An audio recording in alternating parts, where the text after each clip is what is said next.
Sir எங்கேருந்து வரீங்க? Sir நான் வந்து திருக்கல்குன்றத்து பக்கத்தில் வந்து கொத்திமங்கலம். சரிங்க, எதுக்காக வந்தீங்க? அப்பாவுக்கு வந்து உடம்பு சரியில்லை, போய் டாக்டர்லாம் போயிட்டு முன்னாடி போய் கன்சல்ட் பண்ணோம். கன்சல்ட் பண்ணி பார்த்த பிறகு கடைசி ஃபைனல்ஸ் வந்து அவங்க சொன்னது வந்து டயாலிசிஸ் பண்ணணும் அப்படின்னு சொல்லி சொன்னாங்க. அதனால சரி டயாலிசிஸ் பண்ணாத ஒரு உடம்புக்கு முடியாதுன்ற ஒரு கான்செப்ட் கூட வந்தது பிறகு அப்புறம் உங்களுடைய நேம் அறிமுகம் ஏற்பட்டது, ரீமா அக்குபஞ்சர் சொல்லி. அப்புறம் சரி ஓகே சார் வந்து கன்சல்ட் பண்ணலாம் பார்க்கலாம்னு சொல்லி வந்த பிறகு தான் வந்து ட்ரீட்மெண்ட்டு ப்ளஸ் எல்லாமே நம்ம வந்து பார்க்க ஆரம்பித்தோம். இப்போ 1 மாதம் முடிஞ்சிருச்சா?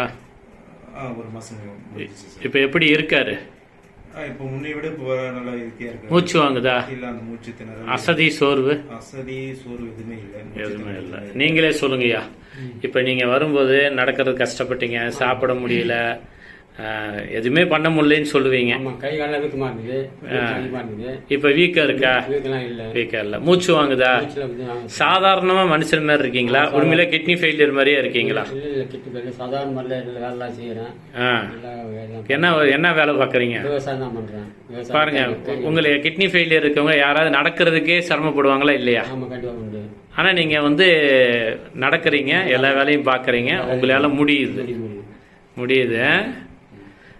பாருங்க, இவரை வந்து நான் 1 மாதம் ஆகுது அட்டன் பண்ணேன். இன்ஷா அல்லாஹ் நான் இவருடைய பதிவை மறுபதிவும் திரும்ப போடுவேன். போடும்போது நிச்சயமாக நல்ல ரிசல்ட்டோட நான் போடுறதுக்காக தான் இது, முன்னறிவிப்புக்காக உங்களுக்கு ஆரோக்கியமாக மாற்றக்கூடிய ஒரு வழி இந்த மருத்துவத்தில் இருக்குது. நான் கொடுக்கக்கூடிய உணவில் ஏதாவது சிரமங்கள் இருக்கா? நம்ம வந்து உடம்பை சுத்தம் பண்ணுறதுக்கான வழிமுறையிலேயே உங்களுக்கு பசிக்கும் போது என்னென்ன உணவு சாப்பிடணும் வழிமுறையே நம்ம கண்ட்ரோலில் தான் வச்சுருக்கேன்.